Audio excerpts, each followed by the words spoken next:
안나, 손 놓지 마. 딸은 대답하지 않았습니다. 들리지 않았던 것이었습니다. 26만 명의 함성이 모든 소리를 집어삼키고 있었으니까요.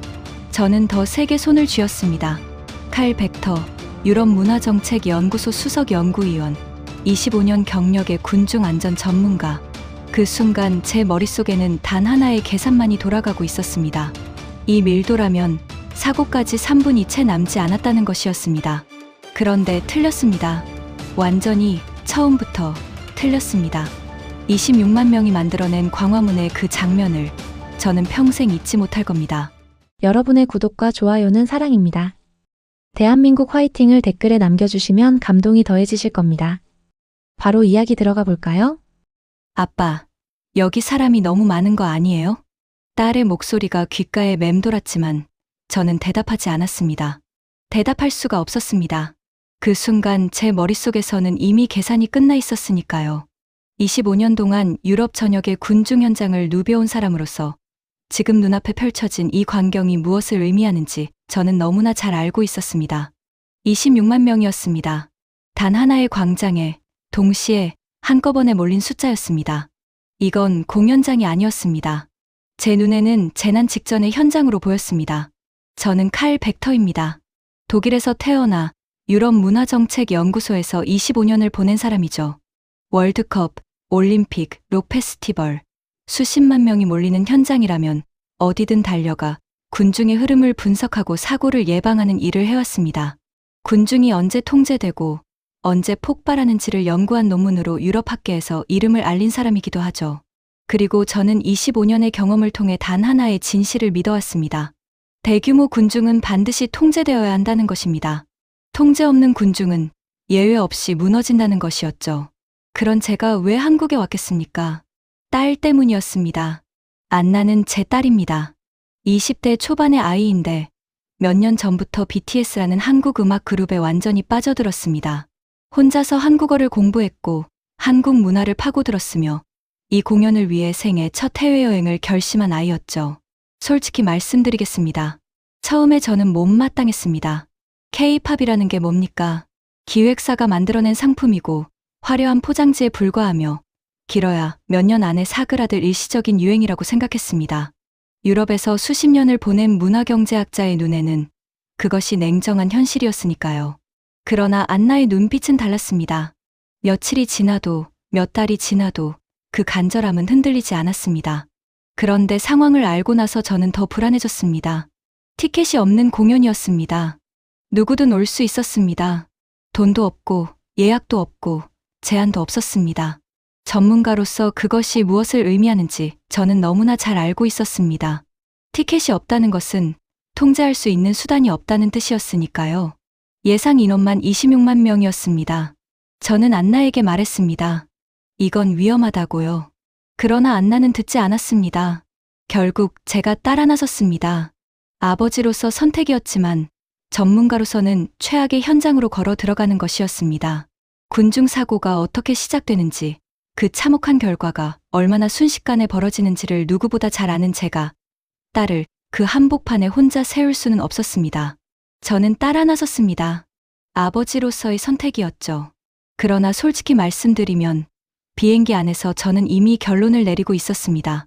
이 군중은 반드시 문제를 일으킨다고, 그리고 그 현실을 안나에게 직접 보여줄 수 있는 기회라고 생각했습니다.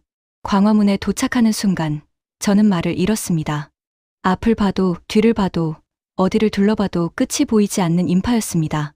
25년 경력의 전문가로서 저는 본능적으로 계산을 시작했습니다. 밀도를 쟀고 이동 속도를 확인했으며 출구 방향을 머릿속에 그렸습니다. 그리고 내린 결론은 단 하나였습니다. 이 밀도라면 사고는 시간 문제였습니다. 그런데 이상했습니다. 아무도 밀지 않았습니다. 26만 명이 한 공간에 몰려 있는데 군중의 흐름이 끊기지 않았습니다. 속도가 일정하게 유지됐고 사람과 사람 사이의 간격이 자연스럽게 지켜지고 있었습니다. 저는 처음으로 계산을 멈췄습니다. 그리고 생각했습니다. 이건 내가 25년 동안 연구해온 군중이 아니라고요. 데이터가 맞지 않았습니다. 제 모든 경험이 틀렸다고 말하고 있었습니다. 여러분은 이게 말이 된다고 생각하십니까? 공연 시작까지 2시간이 남아 있었습니다. 저는 안나의 손목을 놓지 않았습니다. 놓을 수가 없었습니다. 25년 동안 군중 현장을 누벼온 사람으로서 지금 이 상황이 얼마나 위험한 임계점을 향해 치닫고 있는지 저는 온몸으로 느끼고 있었으니까요. 군중의 밀도는 계속 높아지고 있었습니다. 광장으로 들어오는 사람은 있었지만 빠져나가는 사람은 없었습니다. 공간은 좁아지고 있었고 사람과 사람 사이의 간격은 분 단위로 줄어들고 있었습니다. 저는 속으로 계산을 반복했습니다. 이 밀도라면 지금 이 순간이 가장 위험한 구간이었습니다. 아빠, 왜 이렇게 손을 꽉 잡아요? 안나가 말했습니다. 목소리에는 짜증이 섞여 있었죠. 저는 손을 놓지 않았습니다. 여기선 안 된다. 절대 놓으면 안 돼. 아빠, 다들 멀쩡한데 왜 그래요? 나 불편해요. 저는 안나의 말을 듣고 있었지만 귀는 이미 다른 곳을 향해 있었습니다. 군중의 소리를 듣고 있었습니다. 유럽 전역의 거대 인파 속에서 잔뼈가 굵은 내 눈에 군중이 임계점을 넘어서는 순간에는 반드시 소리가 바뀐다는 것입니다. 웅성거림이 달라지고 발소리의 리듬이 흐트러지며 사람들의 호흡이 짧아집니다. 저는 그 신호를 기다리고 있었습니다. 언제 터질 것인가? 그것만 계산하고 있었습니다. 그런데 안나는 달랐습니다. 딸은 두려워하지 않았습니다. 주변을 바라보는 눈빛이 저와는 전혀 달랐습니다. 위험을 감지하는 눈이 아니었습니다. 감동을 받아들이는 눈이었습니다. 안나는 주변 사람들과 자연스럽게 이야기를 나눴고 낯선 이들과 눈이 마주치면 웃었으며 군중 속에서 마치 오랜 친구들 사이에 있는 것처럼 편안해 보였습니다. 저는 그 모습을 보면서 처음으로 이상한 감정이 들었습니다. 이 아이는 제가 보호해야 할 대상인데 어째서 저보다 훨씬 더 이 상황에 익숙해 보이는 것인지 그 의문이 머릿속 한켠에서 자라고 있었습니다. 하지만 저는 그 감정을 밀어냈습니다. 감정은 사치였습니다. 지금 이 순간 제가 해야 할 일은 딱 하나였습니다. 안나를 지키는 것이었죠. 저는 다시 주변을 훑었습니다. 전문가의 눈으로 데이터를 수집하듯 광장 전체를 스캔했습니다. 경찰 배치를 확인했습니다. 놀랍도록 적었습니다.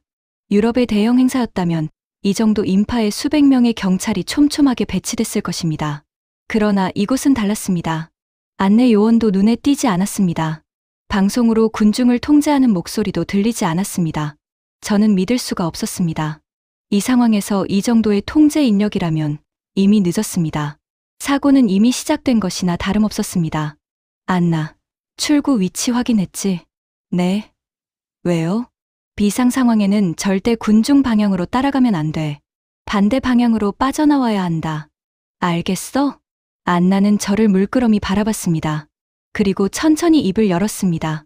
아빠, 나 BTS 보러 온 거야. 그 말이 가슴에 꽂혔습니다. 저는 할 말을 잃었습니다. 딸이 틀린 말을 한 것이 아니었으니까요. 그러나 저 역시 틀리지 않았습니다. 이것이 얼마나 위험한 상황인지, 이 광장이 지금 얼마나 폭발 직전에 놓여 있는지 저는 온몸으로 느끼고 있었습니다. 그리고 바로 그 순간이었습니다. 공연 시작을 알리는 소리가 울려 퍼졌습니다. 26만 명이 동시에 반응했습니다. 함성이 터졌고 광장 전체가 한꺼번에 움직이기 시작했습니다. 저는 안나의 손을 더 꽉 쥐었습니다. 식은땀이 흘렀습니다. 심장이 빠르게 뛰었습니다. 이제부터였습니다. 이제부터 진짜 위험이 시작되는 것이었습니다. 저는 이를 악물었습니다. 그런데 이상했습니다. 군중이 움직였지만 밀리지 않았습니다. 함성이 터졌지만 흐름이 흐트러지지 않았습니다. 저는 눈을 의심했습니다. 26만 명이 동시에 반응하는 이 순간, 제 모든 경험이 말하는 최악의 시나리오가 펼쳐져야 했습니다. 그러나 현실은 달랐습니다. 군중은 무너지지 않았습니다. 오히려 하나의 거대한 흐름처럼 자연스럽게 움직이고 있었습니다. 저는 처음으로 제 계산을 의심하기 시작했습니다. 저는 틀리지 않았습니다. 스스로에게 그렇게 말했습니다. 수십 번, 아니 수백 번 되뇌었습니다. 유럽 17개국의 대형 행사 현장을 누비며 쌓아온 데이터가 수천 페이지에 달하는 연구 논문이, 그리고 제가 직접 목격한 수많은 군중 사고의 기억들이 전부 같은 결론을 가리키고 있었으니까요. 대규모 군중은 반드시 무너진다. 통제가 없으면 반드시 사고가 난다. 이것은 제 신념이 아니었습니다. 데이터였습니다. 숫자였습니다. 반평생 철옹성처럼 믿어왔던 내 분석의 틀이었습니다. 그런데 눈앞의 현실이 그 진실을 거부하고 있었습니다. 공연이 시작된 지 30분이 지났습니다. 저는 그동안 단 한순간도 주변에서 눈을 떼지 않았습니다. 안나의 손을 꽉 쥔 채로 군중의 흐름을 끊임없이 분석하고 또 분석했습니다. 밀도를 쟀습니다. 이동 속도를 계산했습니다. 군중이 특정 구간에서 어떻게 반응하는지를 눈으로 직접 확인했습니다. 그리고 나온 결론은 제가 도저히 받아들일 수 없는 것이었습니다. 아무 일도 일어나지 않고 있었습니다. 밀리지 않았습니다. 26만 명이 한 공간에 몰려 있는데 어디에서도 밀림이 발생하지 않았습니다. 사람과 사람 사이에는 보이지 않는 간격이 유지되고 있었고 군중의 속도는 어느 구간에서도 흐트러지지 않았습니다. 누군가 느리게 걸으면 뒤따르는 사람들이 자연스럽게 속도를 줄였습니다. 누군가 멈추면 주변이 조용히 공간을 내어줬습니다. 지시가 없었습니다. 안내 방송도 없었습니다. 경찰의 통제도 최소였습니다. 그런데 흐름은 완벽했습니다. 저는 이해할 수 없었습니다. 그때 안나가 움직였습니다. 공연에 완전히 몰입한 채로 주변 사람들과 자연스럽게 호흡을 맞추며 조금씩 앞으로 나아가고 있었습니다. 저는 그 모습을 유심히 지켜봤습니다. 안나는 두려워하지 않았습니다. 긴장하지도 않았습니다. 마치 오랫동안 이 군중 속에서 살아온 사람처럼 아무렇지도 않게 흐름 속에 녹아들고 있었습니다. 왼쪽 사람이 움직이면 자연스럽게 왼쪽으로 비켜줬고 앞이 막히면 무리하게 밀고 들어가지 않았습니다. 그냥 기다렸습니다. 저는 멈췄습니다. 안나만이 아니었습니다. 주변을 둘러봤습니다. 모두가 그랬습니다. 외국에서 온 사람들도, 나이 든 사람들도, 젊은이들도 하나같이 같은 방식으로 움직이고 있었습니다. 누가 가르쳐 준 것도 아니었습니다. 누가 시킨 것도 아니었습니다. 그런데 26만 명이 마치 하나의 거대한 유기체처럼 보이지 않는 규칙에 따라 움직이고 있었습니다. 아빠, 저것 봐요. 안나가 속삭였습니다. 시선이 향하는 곳을 따라봤습니다. 바로 그 순간이었습니다. 공연이 절정을 향해 치닫던 그때였습니다. 저는 군중의 흐름을 읽으며 끊임없이 계산을 반복하고 있었습니다. 그런데 갑자기 제 귀에 전혀 다른 소리가 꽂혔습니다. 울음소리였습니다. 아이의 울음소리였습니다.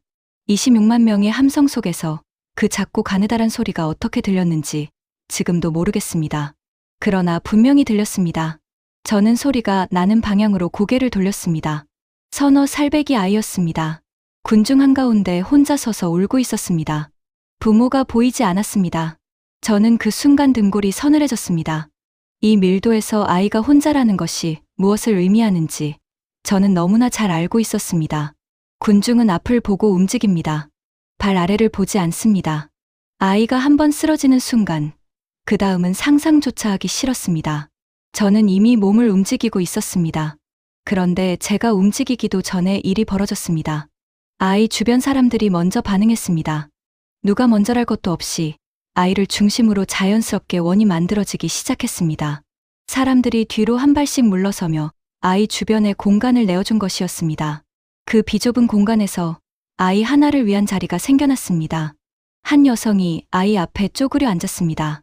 달래는 것이었습니다. 또 다른 사람은 주변을 향해 소리쳤습니다. 아이 부모를 찾는 것이었죠. 그 목소리가 군중을 타고 파도처럼 번져나갔습니다. 채 3분이 지나지 않았습니다. 어딘가에서 젊은 여성이 뛰어왔습니다. 아이 엄마였습니다.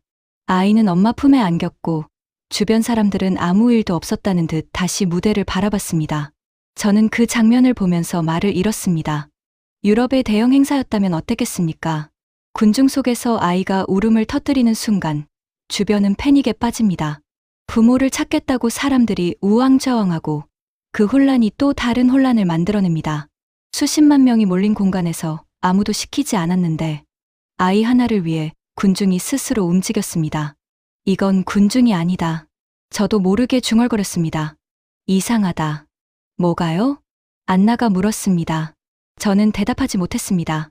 단 한 번도 흔들린 적 없던 확신이 바로 지금 이 순간 조용히 금이 가고 있었으니까요.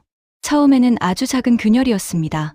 그러나 균열이라는 건 한 번 시작되면 멈추지 않는다는 것을 저는 알고 있었습니다.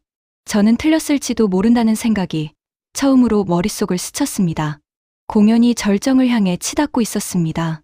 무대 위에 조명이 광화문 일대를 뒤덮었고 26만 명의 함성이 도시 전체를 흔들었습니다. 저는 그 압도적인 광경 속에서도 여전히 계산을 멈추지 않고 있었습니다. 군중의 흐름을 읽고 밀도를 쟀으며 위험 구간을 머릿속에 그렸습니다. 25년의 본능이었습니다. 멈출 수가 없었습니다. 그런데 바로 그 순간이었습니다. 제 왼쪽, 불과 3걸음 떨어진 곳에서 무언가 무너지는 소리가 들렸습니다. 저는 반사적으로 고개를 돌렸습니다. 20대 초반으로 보이는 젊은 여성이었습니다. 그녀는 비틀거리더니 주변 사람들을 붙잡을 새도 없이 그대로 쓰러지고 있었습니다. 저는 직감했습니다. 바로 이겁니다. 제 경험이 경고해온 바로 그 순간이었습니다. 극도로 밀집된 공간에서 한 명이 쓰러지는 순간, 군중은 도미노처럼 무너집니다. 패닉이 시작되고 밀침이 발생하며 사고는 걷잡을 수 없이 번져나갑니다. 저는 이미 몸을 움직이고 있었습니다. 안나를 뒤로 밀어내면서 최악의 상황에 대비하고 있었습니다. 그런데 일이 이상하게 흘러갔습니다. 쓰러지는 여성을 본 주변 사람들이 비명을 지르거나 뒤로 물러서는 대신 일제히 그녀를 향해 손을 뻗었습니다. 누가 먼저랄 것도 없었습니다. 왼쪽의 남성이 어깨를 받쳤고 오른쪽의 여성이 허리를 감쌌으며 바로 뒤에 있던 사람이 가방을 내려놓고 바닥에 공간을 만들었습니다. 10초도 채 걸리지 않았습니다. 쓰러지던 여성은 땅에 닿지도 않았습니다. 여러 쌍의 손이 그녀를 공중에서 받아낸 것이었죠. 저는 그 장면을 눈앞에서 보면서 몸이 굳어버렸습니다. 비켜주세요. 비켜주세요. 누군가의 목소리가 들렸습니다. 놀랍게도 군중이 반응했습니다. 아무런 지시도 없었는데 마치 약속이라도 한 듯 사람들이 좌우로 갈라지며 통로를 만들어냈습니다. 불과 몇 초 만에 사람의 물결 한가운데 사람 한 명이 지나갈 수 있는 길이 생겨났습니다. 안전요원이 그 통로를 따라 뛰어왔고 여성은 신속하게 부축을 받아 군중 밖으로 빠져나갔습니다. 저는 멍하니 서 있었습니다. 저는 알고 있습니다. 직접 봤으니까요. 한 명이 쓰러지는 순간 주변은 패닉에 빠집니다. 밀침이 시작되고 소리가 터지며 군중은 순식간에 방향을 잃습니다. 그 혼란이 또 다른 사고를 만들고 사고는 사고를 낳으며 순식간에 걷잡을 수 없는 상황으로 번져나갑니다. 저는 그것을 수없이 목격해왔습니다. 그런데 이 광장에서는 정반대의 일이 벌어진 것이었습니다. 아빠, 저분 괜찮겠죠? 안나가 조용히 물었습니다. 걱정스러운 눈빛이었지만 두려움은 없었습니다. 저는 대답하지 못했습니다. 정확히는 다른 것을 보고 있었습니다. 방금 그 여성이 빠져나간 자리였습니다. 군중이 갈라지며 만들어낸 그 통로가 불과 30초 만에 다시 자연스럽게 메워지고 있었습니다. 빈자리를 채우는 사람들의 움직임이 전혀 어색하지 않았습니다. 마치 물이 빈 공간을 채우듯 군중은 조용하고 질서 있게 원래의 자리로 돌아갔습니다. 이건 군중이 아니다. 네. 안나가 되물었습니다. 저는 대답 대신 다시 광장 전체를 훑었습니다. 보면 볼수록 이상했습니다. 통제가 없는데 질서가 있었습니다. 지시가 없는데 반응이 있었습니다. 누가 설계한 것도 아닌데 이 26만 명의 움직임은 마치 정교하게 짜인 시스템처럼 작동하고 있었습니다. 저는 문화경제학자로서 지금 눈앞에서 벌어지는 이 현상을 설명할 언어를 찾을 수가 없었습니다. 데이터가 없었습니다. 이론이 없었습니다. 저는 그날 밤 생애 처음으로 데이터를 내려놓았습니다. 정확히 말씀드리면 내려놓은 것이 아니었습니다. 빼앗긴 것이었습니다. 그리고 저는 그것을 붙잡으려 하지 않았습니다. 붙잡을 수가 없었으니까요. 무대가 열렸습니다. 경복궁의 웅장한 문이 조명을 받으며 서서히 열리기 시작했습니다. 저는 그 순간을 잊을 수가 없습니다. 수백 년의 역사를 품은 돌기둥 사이로 한 줄기 빛이 쏟아졌습니다. 아득히 오래된 것과 지금 이 순간이 한 공간에서 만나는 장면이었습니다. 유럽에서 수십 년을 보낸 문화경제학자로서 저는 역사적 공간이 현대의 문화행사와 결합될 때 어떤 효과를 내는지 누구보다 잘 알고 있다고 생각했습니다. 그러나 지금 눈앞에서 펼쳐지는 광경은 제가 알고 있던 그 어떤 공식과도 달랐습니다.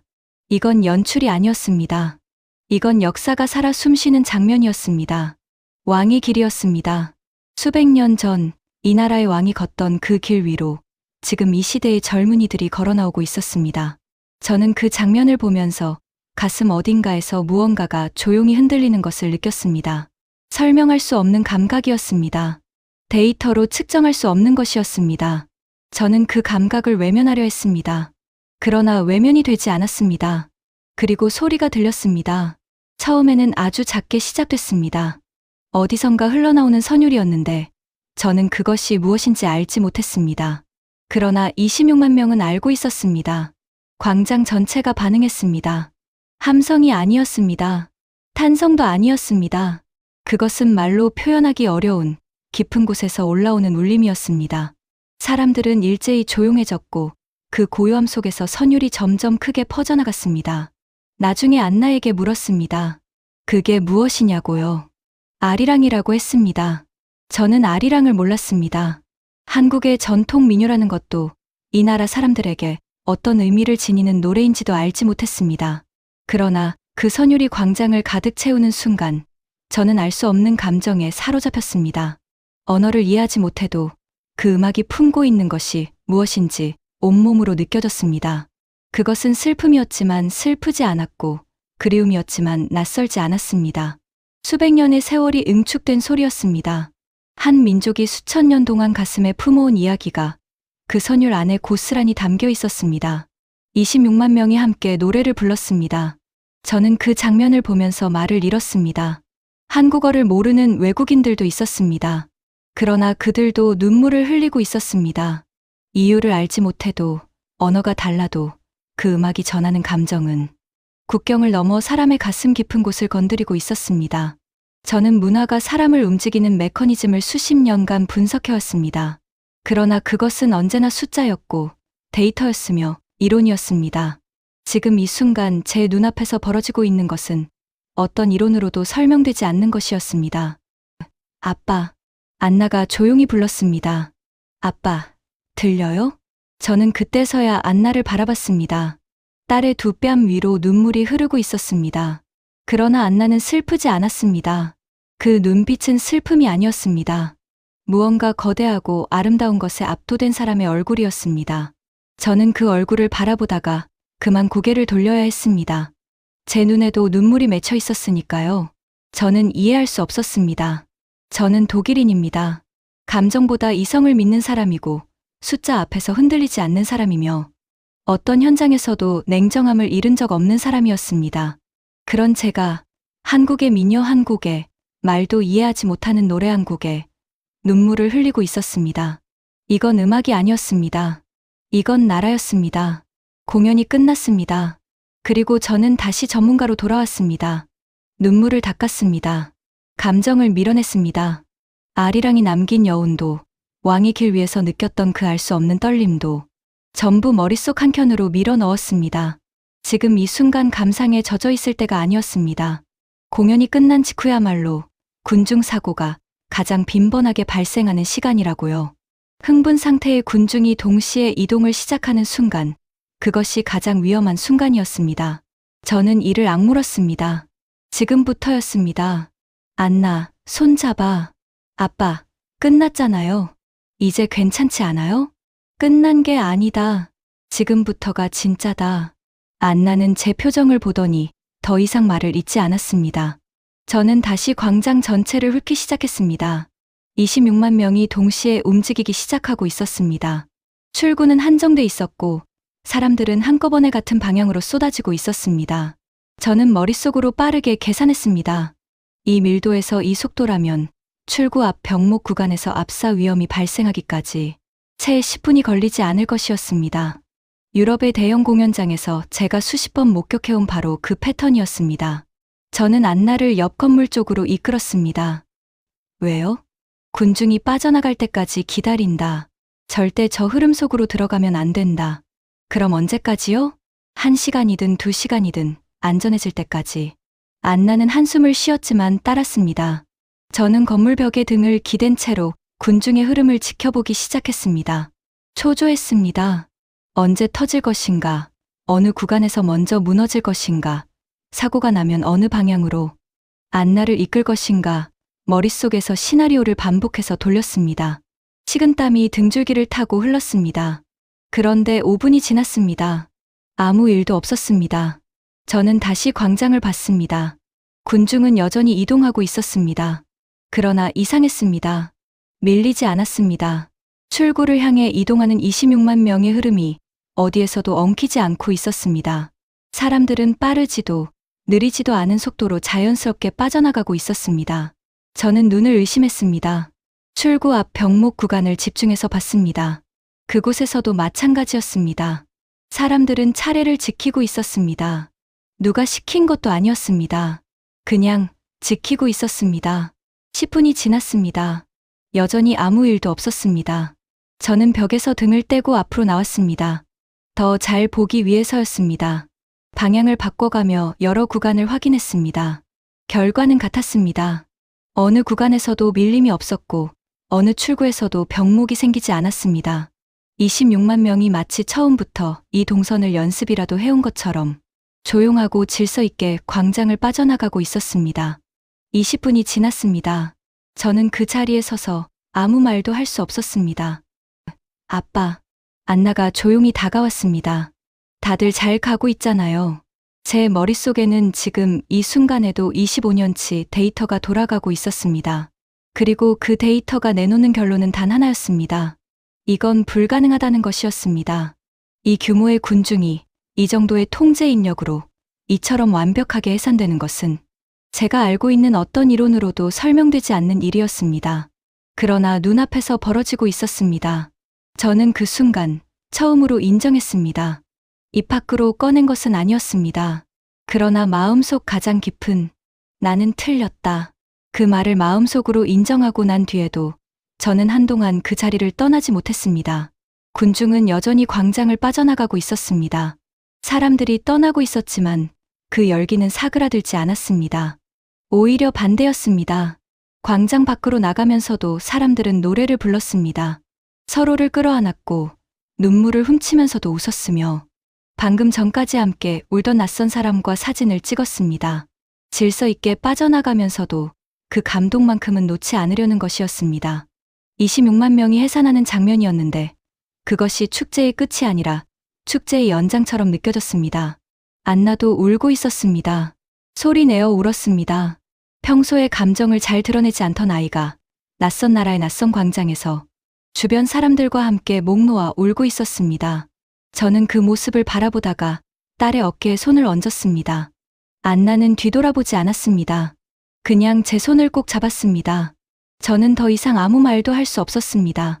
이 아이를 지키겠다고, 이 아이에게 현실을 보여주겠다고 따라온 사람이 저였는데 정작 지금 이 순간 무언가를 배우고 있는 것은 저였습니다. 광장은 여전히 들끓고 있었습니다. 누군가는 BTS의 노래를 따라 부르기 시작했고 순식간에 주변 사람들이 합류했습니다. 한국어를 모르는 외국인들도 멜로디를 흥얼거렸습니다. 공연이 끝났는데도 아무도 이 감동을 이대로 흘려보내고 싶지 않은 것이었습니다. 저는 군중안전 전문가로서 이 상황을 분석해야 했습니다. 그러나 솔직히 말씀드리면 그 순간만큼은 계산이 되지 않았습니다. 그냥 그 열기 속에 서 있었습니다. 그때였습니다. 안나가 갑자기 제 팔을 잡아당겼습니다. 아빠, 저기 봐요.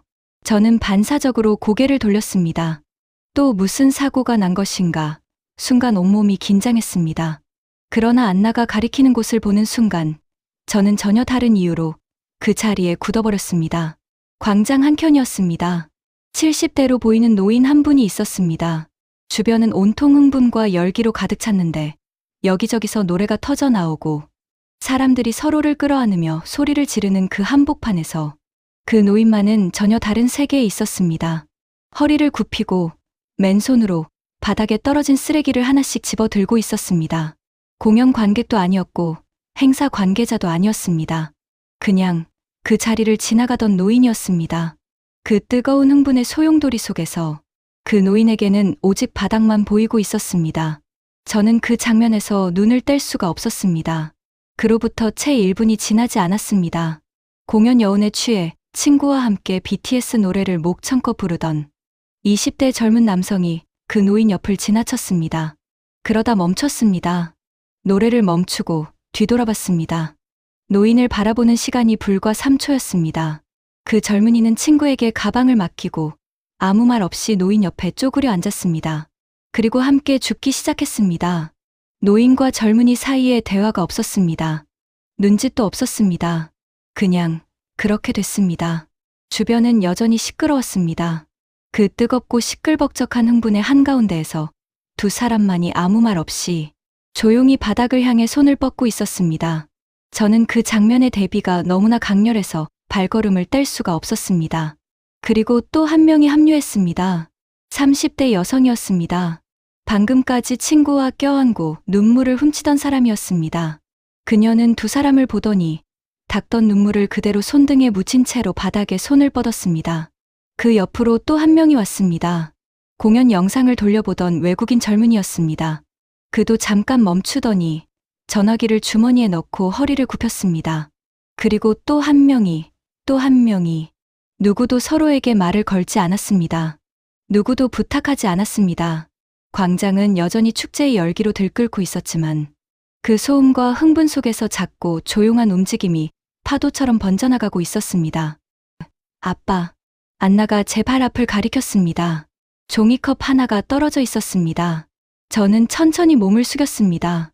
25년 동안 유럽 전역을 누비며 군중을 연구해온 독일인 전문가가 서울의 한 광장에서 흥분과 열기와 노래가 가득한 그 한복판에서 종이컵 하나를 손에 쥐고 서 있었습니다. 이상하게도 그 순간이 제 인생에서 가장 옳은 일을 하고 있는 것처럼 느껴졌습니다. 저는 고개를 들어 광장을 바라봤습니다. 이제 수십 명이 함께 바닥을 정리하고 있었습니다. 공연의 흥분과 감동이 채 가시지도 않은 상태에서 누가 시키지도 않았는데, 누가 요청하지도 않았는데 70대 노인 한 명의 작은 행동 하나가 이렇게 번져나가고 있었습니다. 저는 그 순간 처음으로 인정했습니다. 이건 통제가 아니었습니다. 이건 문화였습니다. 저는 그날 밤 호텔로 돌아가지 못했습니다. 광장 한켠 계단에 앉아 있었습니다. 안나는 제 옆에 기대어 잠들어 있었습니다. 긴 하루였습니다. 비행기를 타고 낯선 나라에 와서 26만 명의 군중 속에서 온 감정을 쏟아낸 아이였습니다.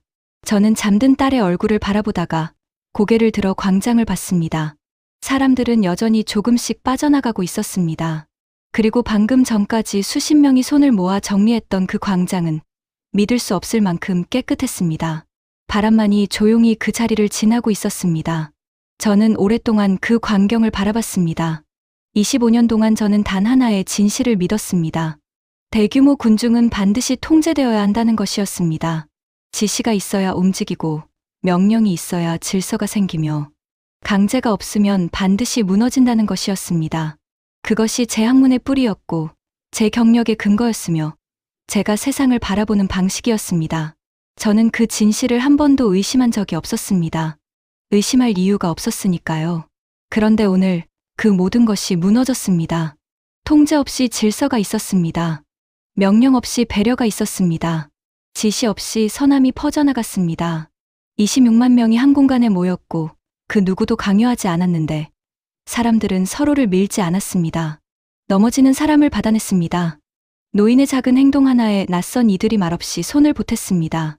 그리고 공연이 끝난 뒤 흥분과 감동이 채 가시지도 않은 상태에서 아무도 시키지 않았는데 사람들은 바닥을 정리했습니다.